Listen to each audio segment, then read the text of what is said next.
আসসালামু আলাইকুম। শুরু করতে যাচ্ছি মহান আল্লাহ তাআলার নাম নিয়ে। আপনাদের সামনে আবার হাজির হলাম কিছু কথা বলার জন্য। আসলে কিছু কথা না বললে হয় না। কি শুরু হইতেছে আমাদের কিশোরগঞ্জে? হ্যাঁ, এই পর্যন্ত আমাদের কিশোরগঞ্জ সদরে 6টা মামলা হয়েছে।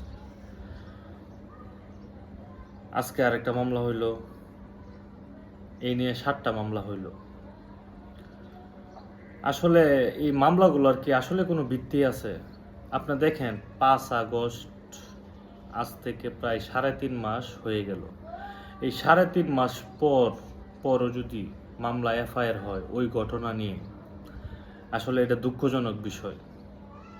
সবাই তো আমরা, এটা শান্তিপ্রিয় শহর, এখানে আমরা সবাই খুব শান্তিপ্রিয়ভাবেই বসবাস করছি, বা বিগত দিনেও সবাই খুব সুন্দরভাবে সম্পর্ক মেনটেন করে চলাফেরা করা হয়েছে। কিন্তু এখন আমি মনে করি যে আওয়ামী লীগের আমলে অনেক বিরোধী নেতা পেতা যারা আছে সবাই সুন্দরভাবে রয়েছে, অনেকের সাথে ব্যালেন্স করে রয়েছেন, তখন তো আপনাদের কোনো সমস্যা হয় নাই। এখন দেখা যাইতেছে যে আপনাদের সময় আসছে আর আমাদের নামে অহেতুক ভিত্তিহীন মামলা দিতেই আছেন। আচ্ছা, এগুলা করে আপনারা কি পাইতেছেন? হ্যাঁ, যারা মামলার বাদী হইতেছে তারা হয়তো বা মামলা বাণিজ্য করতেছেন, টাকা পয়সা কামাইতেছেন, এই জন্য অনেকে মামলা টামলা করতেছেন। তবে এখানে সিনিয়র যারা নেতৃবৃন্দরা আছে তারা তো ইচ্ছে করলে এগুলা আটকাইতে পারেন আপনারা। যে এটা আসলে আপনারাও জানেন যে এই মামলাগুলার মেরিট কতটুকু, বা এই মামলাগুলো কতটুকু সত্য। এগুলা কইরে আসলে কোনো লাভ হইতেছে না। সাময়িক হয়তো আমাদের পেরেশানি হইতেছে, তবে উপরে আল্লাহ একজন তো আছে। অন্যায় অত্যাচার যখন বেশি হয়ে যায় তখন আল্লাহর তরফ থেকে কিন্তু গজব আসে। আল্লাহ না করুক এই গজব যেন আপনাদের উপরে না পড়ে। আসলে আমি কাউরে বদদুয়া দিতেছি না, কিন্তু মনের কষ্ট থেকে বলতেছি।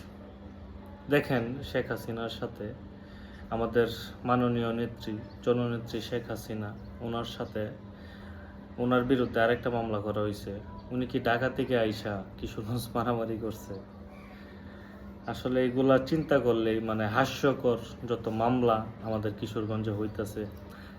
এবং যারা করতেছে, যেই দলের নেতৃবৃন্দরা করতেছেন, ওই দলের নেতৃবৃন্দরা সিনিয়র যারা আছেন ওনারা তো এগুলা আটকাইতে পারে।